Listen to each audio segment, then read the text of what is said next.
and welcome to the Common Connected podcast. I'm your host, Janine Halloran, and on today's episode, I really want to focus on the adults. I want to focus on us. We talk a lot about coping skills for kids. I do. I talk about coping skills for kids and coping skills for teens, and what tends to come up when I give talks or when I'm working with families is that kids are learning these strategies, but then also adults are learning the strategies along with the kids. One of the things that really is helpful when we are teaching kids coping skills is to be able to learn how to regulate our own selves so we can role model and we can share our calm with them when we're teaching them strategies. But what does that look like in real life? Nobody has time to go to a spa every day. We don't have time in our schedules to go to a girls' weekend every single weekend. So, what does it look like in real life when we are dealing with different things that are happening for us and we need to cope with it? So, what does that look like? So, I think about it in sort of two forms. I think about it in sort of emergency strategies and mental health wellness strategies. So, things we do periodically to rest and re energize ourselves, and those things that we need to do in the moment when we are having, challenging situations, we're dealing with overwhelming thoughts, we're having really big emotions. We have big emotions too. We can. And so, what do we do in those moments? So, if I am in an emergency situation, or if you are in an emergency situation, let's say, for example, you're feeling anxious about going into a new social situation. What are the strategies you're going to use to get out of the house and get in your car and go to that new situation and then walk through it, right? So, are you going to do some deep breathing exercises? Maybe you'll use some positive self-talk. Maybe you'll use some grounding techniques like rainbow grounding, looking for two things that are red, two things that are orange, two things that are yellow, two things that are green, two things that are blue, two things that are purple. So, using the strategies like that in those moments where you are faced with feeling worried or anxious or overwhelmed or frustrated or angry, what are those emergency strategies you're going to use in those moments? That's one kind of strategy that we're going to need, one bucket of strategies. We're going to need those emergency coping skills to use in those moments when things are going off the rails and we still need to walk through. Then the other set of strategies are these preventative mental health strategies. I think about it like mental health hygiene. So, just like we take care of our physical health by doing things periodically, so maybe daily we are brushing our teeth and eating healthy meals. Weekly, maybe we're going to the gym or going on a hike. Monthly, maybe we are making sure that things are cleaned in our house, and every 6 months we go to the dentist. Every year we see a doctor. So thinking about the physical things that we do to take care of ourselves, but then also the mental health things that we can do to take care of ourselves. Just like we do things periodically for our physical health, we should also do things periodically for our mental health.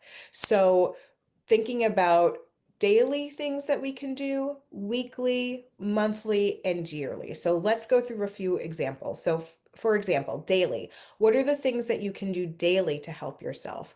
I think about doing things like taking slow breaths when you get to a red light, or saying a positive affirmation when you walk through a doorway all day long. What do? Right? You say a positive affirmation anytime you walk through a doorway, or taking a cold sip of water, getting outside and getting the sun on your face for 5 minutes if you can.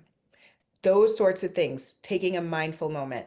The daily things that we can do to rest and re energize ourselves, that can be really helpful in terms of building our mental health wellness routine. Then I think about things that we can do weekly or monthly, and that might look like, meeting a friend for coffee. That always can't happen every week, but that might be able to happen every month, right?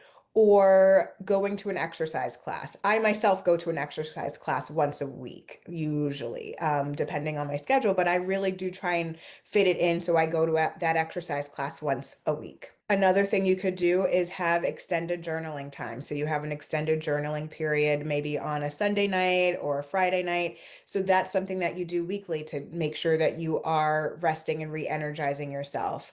Getting a massage, maybe that's something you do monthly. Taking a longer hike, maybe that's something you do monthly. And then we can think about those things that are bigger and happen much less frequently. So thinking about things that you might do once a year, once every other year. So going on vacation, getting a long weekend with your girlfriends. You have an actual spa day. Maybe that's something that you build up to, or going away going away to a hotel for a weekend and reading and eating takeout and watching whatever you want on TV. Maybe those are things that you do yearly or every other year. So, I wanted to take more of a deep dive into some things that we can do as adults, including how do we actually fit this in? How do we schedule this? What does this look like in real life for people?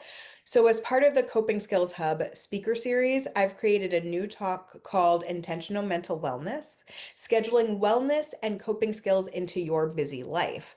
So, I'll be sharing some strategies, and I'm actually going to be giving some free resources in there as well so that you can actually build these strategies in your life. Identify those emergency strategies and identify what those daily, weekly, monthly, and yearly strategies look like for you. This talk will be happening on Friday, June 20th at 10 a.m. And you'll be able to register at Eventbrite for this. And even if you can't make it at that time, which I know it's really hard to find a time that's going to work for everybody, so I just pick a time and I make a replay available to make sure that I can reach as many people as possible. So that replay will be available for you, and you will be able to get the resources that I will talk about and go through in the speaker series in that webinar during that day. So you'll be able to get all the resources, watch the video, and get everything that you need from the webinar, even if you can't attend. So I would recommend, if you are interested, you can still register. And for those of you who are members of my Coping Skills Hub, this will be free for you. So the replay will also be available in the Coping Skills Hub under the Coping Skills for Adults section, and the resources that I've talked about will also be in the resources area in the Coping Skills for Adults section in the Hub as well. So if you like this podcast, please feel free to share it and rate it wherever you listen. It really helps other people find us. And don't forget about yourself. Take a few minutes, have a little fun, and have an awesome day.